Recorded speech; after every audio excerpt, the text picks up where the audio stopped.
मी करुण देवगंदे इयत्ता 10वी अ चा विद्यार्थी। शाळेचे नाव जिल्हा परिषद प्राथमिक व माध्यमिक आंतरराष्ट्रीय शाळा बोरगाव तालुका पाथरी जिल्हा परभणी येथील विद्यार्थी असून परभणी फाउंडेशन स्वातंत्र्य दिनानिमित्त आयोजित राज्यस्तरीय ऑनलाइन वक्तृत्व स्पर्धेत विषय मांडतो लाभले आम्हास भाग्य बोलतो मराठी। मित्रांनो, महाराष्ट्र हा जिजाऊंच्या संस्कृतीचा शिवरायांच्या विचारांचा शंभूंच्या पराक्रमाचा महाराष्ट्र, शाहूंच्या फुरगम लढ्याचा बाबासाहेबांच्या लेखणीचा अण्णाभाऊ साठेंच्या कलेचा वारसदार म्हणजे माझा महाराष्ट्र, कष्टकरी शेतकऱ्यांचा दीनदलित दुबळ्यांचा 105 हुतात्म्याचा आणि दिल्लीच्या हिगातीला तक्त घाम फोडणाऱ्या या जिगरबाज मावळ्याचा माझा महाराष्ट्र। आणि अशाच या महाराष्ट्राच्या मातृभाषेला म्हणजे मराठीला मी सर्वप्रथम मानाचा मुद्रा करतो आणि आपणासमोर विषय मांडतो लाभले आम्हास भाग्य बोलतो मराठी। मराठी असे आमची मायबोली जरी ती भिन्न धर्मानी वसो, मराठी असे आमची मायबोली जरी ती भिन्न धर्मानी वसो, तिचे पुत्र आम्ही पांगू फेडू वसे आमच्या हृदय मंदिरी। मित्रांनो, लहान मूल जेव्हा जन्माला येतं तेव्हा त्याला कुठलीच भाषा अवगत नसते, परंतु त्याची पहिली कुजबुज सुरू होते ती त्याच्या आईशीच ना, म्हणून त्याच्या आईची भाषा तीच त्याची मातृभाषा होते। आणि अशीच लहानपणापासूनची माझी मैत्री म्हणजे आपली मातृभाषा। मित्रांनो, प्रत्येकाचे जीवन हे माता, मायभूमी, मातृभाषा या 3 बिंदूचा त्रिकोणच होय। माता ही आपल्याला जन्म देते, अन्न देते, मायभूमी ही आपल्याला आश्रय देते आणि मातृभाषा ही आपल्याला लहानपणापासूनच संस्काराची बाळकडू पाजत आलेली असते। आणि म्हणूनच या व्यासपीठासमोर विषय मांडतोय लाभले आम्हास भाग्य बोलतो मराठी। मराठी म्हणजे काय? ज्ञानेश्वरांनी रुजवली ती भाषा मराठी, शिवरायांनी सांगितली ती संस्कृती मराठी, संतांनी सांगितला तो वान मराठा आणि आमचा धगधगता अभिमान म्हणजे मराठी। आणि म्हणूनच म्हणतो लाभले आम्हास भाग्य बोलतो मराठी, झालो खरेच धन्य ऐकतो मराठी, जात धर्म पंथ एक मानतो मराठी, एवढ्या जगात माय मानतो मराठी।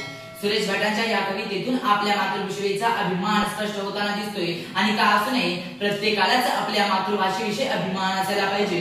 हो मला अभिमान आहे मी मराठी असल्याचा, मला अभिमान आहे मी मराठी शिकत असल्याचा, आणि मला अभिमान आहे मी मराठी असल्याचा। आणि प्रत्येक मराठी माणसाला मराठी असल्याचा अभिमान असायलाच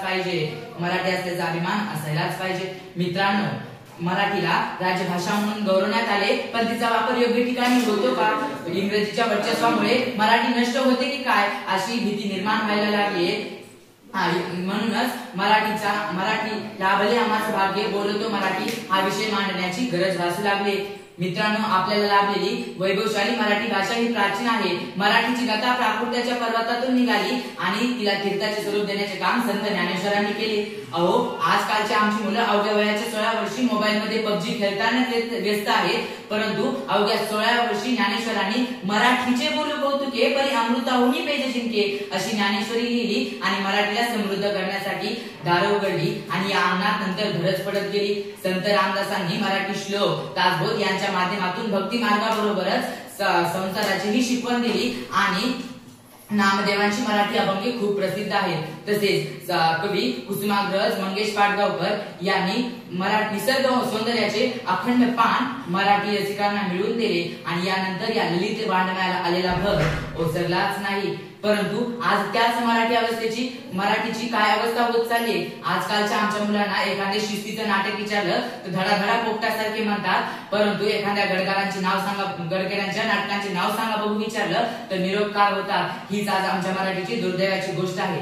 मराठीला समृद्ध करण्यासाठी आपल्याला जास्तीत जास्त मराठ्यांच्या पुस्तकांची वाचन करायला हवे। कारण डॉक्टर बाबासाहेब आंबेडकर म्हणतात नाचून मोठं होण्यापेक्षा वाचून मोठं व्हा। जर तुमच्याकडे 2 नाणी असतील तर एका नाण्याची भाकर आणि एका नाण्याचे पुस्तक घ्या, कारण भाकर तुम्हाला जगवेल आणि पुस्तक तुम्हाला कसे जगवायचे हे शिकवेल आणि यातूनच आपली मराठी भाषा समृद्ध होईल। जाता जाता एवढेच म्हणतो, मनात दमते मराठी, रंगा रंगात रंगते मराठी, मनात दमते मराठी, रंगा रंगात रंगते मराठी, उरा उरात स्पंदते मराठी, नसा नसात नाचते मराठी। एवढे बोलून मी माझे 2 शब्द संपवतो। जय हिंद, जय महाराष्ट्र, जय मराठी।